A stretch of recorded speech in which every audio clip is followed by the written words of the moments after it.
Hey everybody, I'm going to show you a picture quickly. I'm doing another video on it, but I've got a huge skull up on a 10-foot galvanized pipe out in front of the yard. I'm going to make a big Grim Reaper.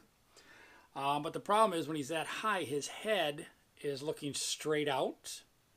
So you don't see really the front of his face. So I've got to tilt it down. I don't want to tilt the pole because I want that pole to be straight up and down.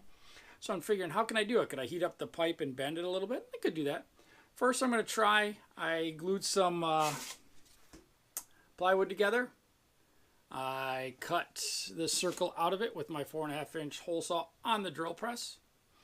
Always strap it down though.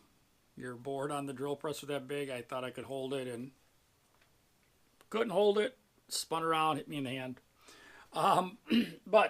So I've got this. I went up to cut it on my bandsaw. I want to cut it at about a 10-degree angle. I think that'll work. When I turned on my bandsaw, the rubber gasket that holds the top wheel that the blade runs on disintegrated. So now I've got to come down here and figure out how to cut it.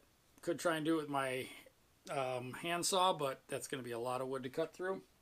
So I've devised, and this should work, I've taken this board, 2x4, put this 1x4 on the front with some screws. I'm going to screw this on here from behind.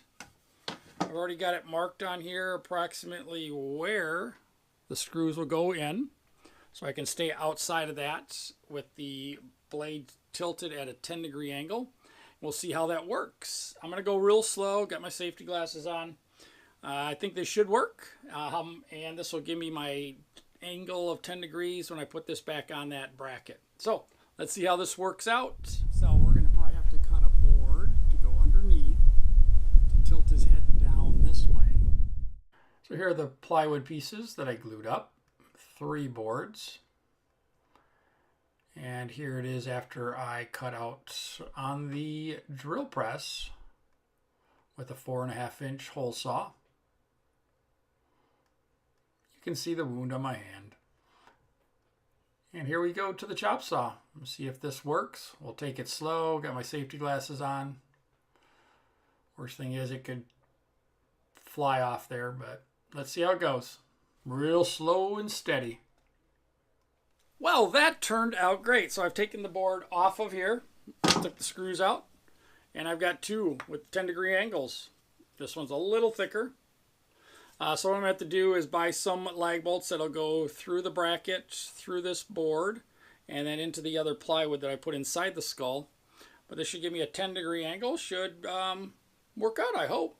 If it doesn't, I could re-put this on there and cut it a little bit more, but we're going to see how this one works. Thanks for sticking with me on this little project. You'll see the full video of this skeleton once we get him done, the big Grim Reaper. He'll be standing 10 feet high. I've got another pole I think I'm going to make a big sickle out of. But we're going to go get the head skull down, put this on the back of the bracket, and see how it works. Don't forget to hit that subscribe button so you get notified when I post again. And hit that little bell icon. And I'll see you guys later. We're going to continue with this Halloween prep. Bye-bye.